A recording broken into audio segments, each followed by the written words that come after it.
7 अक्टूबर 2023।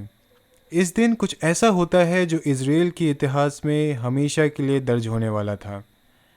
Hamas fighters ने Israel की sovereignty को चैलेंज किया था by invading it from land, sea and air. इस ब्रूटल असॉल्ट को न्यूट्रलाइज करने में इजरायली डिफेंस फोर्सेस को 3 दिन लग जाते हैं। इस न्यूट्रलाइजेशन के बाद पता चलता है the extent of damage done. 1400 civilians brutally killed, 200 plus hostages taken back to Gaza Strip, और इसराइल की इंडिपेंडेंट हिस्ट्री में पहली बार इजरायली सॉइल पर ऐसा घिनौना टेररिस्ट अटैक हुआ, वो भी एक पैलेस्टीनियन अथॉरिटी के द्वारा। ये एक एम्बैरेसिंग मोमेंट था टेक्नोलॉजिकली एडवांस आईडीएफ के लिए, वर्ल्ड रेनाउंड इजरायली इंटेलिजेंस के लिए, security man prime minister Benjamin Netanyahu के लिए। हमास का इतना बड़ा अटैक अननोटिस नहीं जाने वाला था एंड इजराइल ने इमीडिएटली एक ब्रूटल रिस्पॉन्स दिया गाजा स्ट्रिप पे, जहां पर पहले इजराइल ने गाजा पट्टी में जाने वाले बिजली, पानी, ईंधन और खाने पर रोक लगा दी, जिससे कि 20 लाख आबादी वाले गाजा स्ट्रिप में ह्यूमैनिटेरियन क्राइसिस और भी ज़्यादा पुअर हो जाती है। उसके बाद इजराइल ने स्टार्ट किया बॉम्बिंग कैंपेन। अभी तक 18,000 से 25,000 ton explosives already Israeli air force गिरा चुकी है गाजा स्ट्रिप के ऊपर, जो कि approximately 1.5 to 2 times nuclear detonation on Hiroshima के बराबर है। अब इतने सारे एक्सप्लोजिव्स गाजा स्ट्रिप पे गिरे हैं, इसका मतलब ये हुआ कि नंबर ऑफ डेथ्स भी बहुत ज़्यादा होंगे। 16,000 people have been killed so far, जिसमें से अकेले 1/3 बच्चे हैं। अब कहीं ना कहीं ऐसा ज़रूर लग रहा है कि इजराइल जानबूझ करके गाजा के सिविलियंस को अटैक कर रही है, मगर इजराइल का कहना है कि हमास ह्यूमन शील्ड का यूज़ कर रहा है, which is actually the fact here. मगर इतने सारे डेथ्स को देखते हुए criticism all over the world Israel को मिल रहा है। Even it's closest ally United states से भी इजराइल को एक रेजिस्टेंस देखने को मिल रहा है उसकी पॉलिसी को लेकर। उसके साथ ही साथ ईरान और उसके प्रॉक्सीज का थ्रेट अब भी इजराइल पे मंडरा रहा है, स्पेशली हिजबुल्लाह से, जो कि लेबनान में बेस्ड है और कभी भी वन फ्रंट वॉर को मल्टी फ्रंट वॉर बना सकता है। बट इन सारी चीज़ों के बावजूद इजराइल की मिलिट्री एक्शन कम होने के बजाय और ज़्यादा हो रहा है, स्पेशली तब जब इजराइल ने गाजा सिटी को तो सराउंड कर ही लिया था, अब खान यूनिस को भी उन्होंने सराउंड करने का कोशिश स्टार्ट कर दिया है। तो फिर एक सवाल निकल के आता है कि इजराइल एज अ स्टेट इतना इंटेंस मिलिट्री एक्शन लेता ही क्यों है। उसके साथ ही साथ इजराइल ऐसे टाइप के मिलिट्री एक्शंस को सस्टेन कैसे कर पाता है, बिकॉज दुनिया की कितनी भी पावरफुल मिलिट्री ही क्यों ना हो, एक बार पूरी दुनिया उसके अगेंस्ट हो जाए तब शायद से ही वो ऐसे टाइप के मिलिट्री एक्शंस ले सकता है। और अगर हमें ये समझना है तो हमें इजराइल को समझना होगा। इजराइल एक छोटा सा देश है जिसकी लैंड एरिया 21,000 स्क्वायर किलोमीटर्स है। अगर मैं किसी इंडियन स्टेट से कंपेयर करूं तो इजराइल का साइज हरियाणा के बराबर है, मगर जहां पर हरियाणा की आबादी 2 करोड़ है, इजराइल की आबादी 90 लाख है या फिर 90 लाख। न इतना छोटा देश होने के बावजूद इजराइल एक ऐसा देश है जिसके कई सारे दुश्मन हैं। पर इन दुश्मनों को समझाने से पहले हमें ये समझना होगा कि इजराइल की जियोग्राफी इजराइल की मिलिट्री एक्शन को क्यों डिफाइन करती है। कहने को तो इजराइल का कैपिटल जेरूसलम है, मगर असली पॉलिसी मेकिंग टेल अवीव में होती है। आफ्टर ऑल ये इजराइल की financial and most popular city है, जहां पर इस सिटी के मेट्रो एरिया में कुल 48% ऑफ इजरायली पॉपुलेशन रहती है और इसी सिटी में फॉरेन नेशंस की एम्बेसीज बसी हैं। प्लस मिडिल ईस्ट की 3rd लार्जेस्ट सिटी है इकोनॉमिक वाइज, सो ये सिटी क्वाइट इम्पॉर्टेंट है। अब ये सिटी इजराइल के मेडिटेरेनियन कोस्टल प्लेन पर बसी है, जो खुद पोर्ट सिटी ऑफ हाइफा तक जाती है और साउथ में गाजा स्ट्रिप तक। इस कोस्टल प्लेन्स के ईस्ट में है जुडियन हिल्स, वेस्ट में है मेडिटेरेनियन सी। हिल्स और कोस्टलाइन के बीच का डिस्टेंस ऑलमोस्ट 17 किलोमीटर्स है ऑन एन एवरेज। नो आपके पास दुनिया की कितनी भी एडवांस मिलिट्री फोर्सेस क्यों ना हो, इतने छोटे से लैंड एरिया को किसी भी इन्वेडिंग फोर्स से डिफेंड कर पाना एक्सट्रीमली डिफिकल्ट है। इसकी वजह से इजराइल का एक हैवी प्रेजेंस है वेस्ट बैंक के ऊपर। उसके साथ ही साथ इस हिल्स के कंट्रोल से टेल अवीव जैसी सिटीज को प्रोटेक्शन मिल जाती है और इजराइल का कोर सेफ रहता है। इसराइल के नॉर्थ में है द सी ऑफ गैलिली, जो कि इरिगेशन प्रोवाइड करती है उसके एडजेसेंट एरियाज में। इस नॉर्दर्न रीजन और सी ऑफ गैलिली को ओवरलुक करती है गोलान हाइट्स। नाउ इसराइल के लिए नॉर्दर्न रीजन इंपॉर्टेंट है बिकॉज ये एग्रीकल्चरल हब है, जिसकी वजह से इस एरिया का प्रोटेक्शन इंपॉर्टेंट हो जाता है। और गोलान हाइट्स को अपने कंट्रोल में रखने से इसराइल को एक डिफेंसिव एज मिल जाता है, जिससे कि उसके नॉर्दर्न रीजन को कोई और आर्म्ड फोर्सेस थ्रेटन ना कर सके। यही एक रीज़न है कि क्यों 1967 के 6 डेज वॉर के बाद भी इसराइल ने अपना कंट्रोल गोलान हाइट्स से कभी भी नहीं छोड़ा है और सीरिया को ये टेरिटरी वापस कभी नहीं दी है। इसराइल के नॉर्थ में इसराइल लेबनान बॉर्डर है। ये बॉर्डर माउंटेनस है, मगर इसका मतलब ये नहीं है कि यहाँ पर पीस कायम है, बिकॉज इसराइल ने 1984 में लेबनान पे एक इन्वेजन स्टार्ट कर दिया था ताकि वो पैलेस्टाइन लिबरेशन ऑर्गेनाइजेशन का खात्मा कर सके।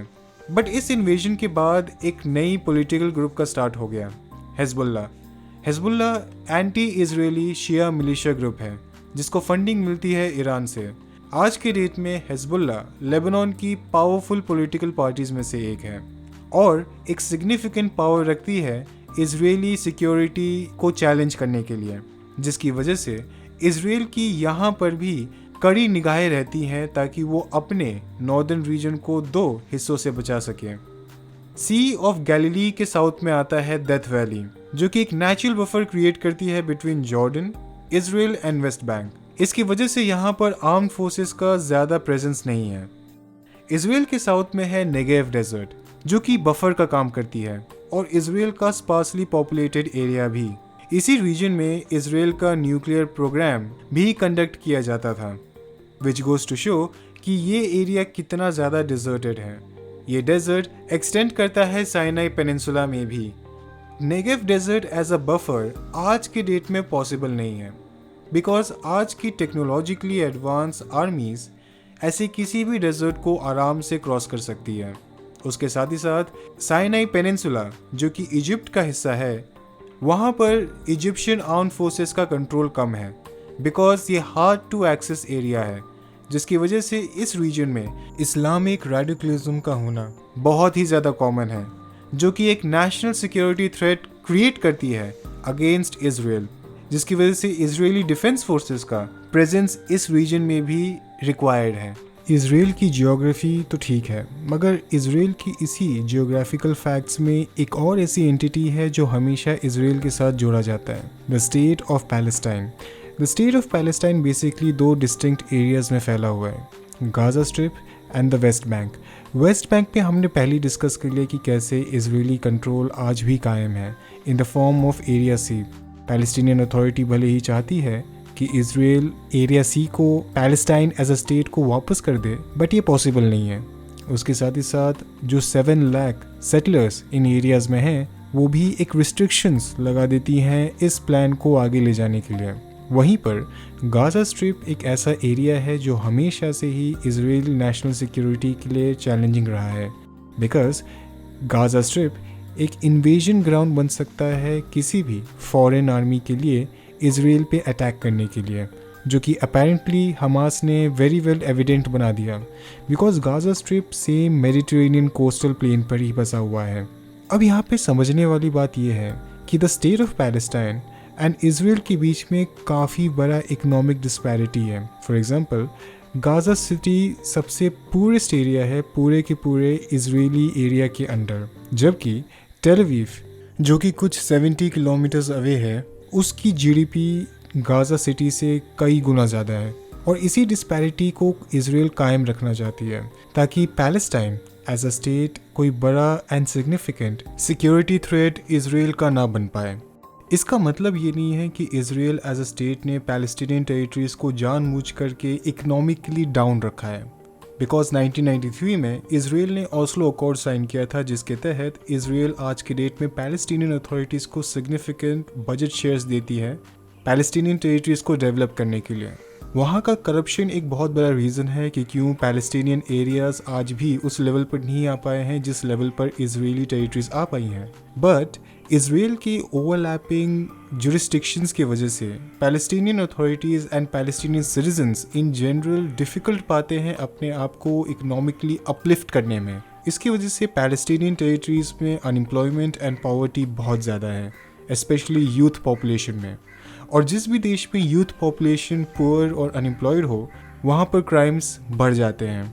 एंड बिकॉज वहाँ की यूथ इजरायली स्टेट को ही अपना सबसे बड़ा दुश्मन मानती है, इसके लिए बहुत बार इजराइल एंड पैलेस्टाइन के बीच में कॉन्फ्लिक्ट्स हो चुके हैं। ये शोकेस करता है कि कैसे इजराइल एक थ्रेटनिंग पोजीशन पे है डोमेस्टिकली स्पीकिंग। इसकी वजह से इजरायली डिफेंस फोर्सेस को हमेशा से एक अग्रेसिव पोस्चर रखना पड़ता है। बट ये अग्रेसिव पोस्चर सिर्फ और सिर्फ डोमेस्टिक मैटर्स की वजह से ही नहीं, बल्कि इंटरनेशनल मैटर्स की वजह से भी रखना पड़ता है।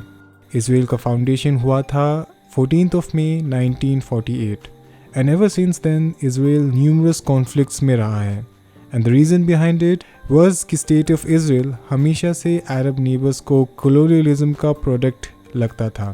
उसके साथ ही साथ अरब वर्ल्ड इजरायली टेरिटरी को पैलेस्टीनियन टेरिटरी मानती थी। उसके साथ ही Israeli population majority European heritage की है, जो परसिक्यूशन एंड हॉलोकॉस्ट को सर्वाइव करके आई थी। और जिस लैंड पे इजराइल था वो अरब कल्चर से सराउंडेड था। बेसिकली इजराइल के लोग फॉरेन लैंड्स पे थे। इन सारी चीज़ों को देखते हुए अरब नेबर्स ने इजराइल पे हमला बोल दिया था। स्टार्टिंग 1948 अरब इजरायली कॉन्फ्लिक्ट। अब इसे इजरायली मिलिट्री का डिसिप्लिन कहें या फिर अरब आर्मीज़ का इनडिसिप्लिन, ये कॉन्फ्लिक्ट इजराइल ने डिसाइसिवली जीता था। बट इस विन के बाद भी इजराइल सेफ नहीं था, एज जुडेयन हिल्स जॉर्डन के अंदर था, गाजा स्ट्रिप इजिप्ट के अंदर और गोलान हाइट्स सीरिया के पास। एसेंशियली इजराइल अभी भी वनरेबल था। बट उससे भी बड़ा मुद्दा था ईस्ट जेरूसलम का। यह है द अल अक्सा कंपाउंड। यहीं पर जूस का होलीएस्ट साइट वेस्टर्न वॉल और मुस्लिम्स का थर्ड होलीएस्ट साइट अल अक्सा मॉस्क है। 1967 से पहले ये साइट जॉर्डन के अंडर था। बट 1967 के 6 डेज वॉर के बाद इजराइल ने Golan Heights, West Bank, Gaza strip और साइनाई पेनिनसुला को अपने अंडर ले लिया था। फिर 1973 में योम किपुर वॉर स्टार्ट हुआ था as a revenge for 1967 war, जहां पर इजराइल पे एक सरप्राइज अटैक हुआ था from Egypt, Syria and Jordan. ये वॉर भी इजराइल ही जीतता है, but with a very heavy price. और इस वॉर के बाद आईडीएफ ने खुद को वनरेबल पाया। उसके साथ ही इजरायली पॉलिटिक्स लेफ्ट लीनिंग से राइट लीनिंग हो गई थी, जिसकी वजह से मिलिट्री अग्रेशन इम्पॉर्टेंट ही नहीं बल्कि एनश्राइंड भी हो गया था। ये तो बात हो गई कि क्यों इजरायली मिलिट्री इतनी एग्रेसिव है, बट इस अग्रेशन को ऑक्सीजन कहाँ से मिलता है? USA, United States of America ने इजराइल को सपोर्ट उसके फॉर्मेशन से ही किया है, जहाँ पे अमेरिका ने इजराइल को military, financial, political and intelligence sharing, उसके साथ ही साथ ट्रेड के थ्रू इजराइल को सपोर्ट किया है, स्पेशली ऑन योम किपुर वॉर, जो इजराइल अमेरिकन हेल्प के बगैर नहीं जीत पाता। प्लस वो टाइम पर भी कोल्ड वॉर का सिनेरियो था, कैपिटलिज्म वर्सेस कम्युनिज्म।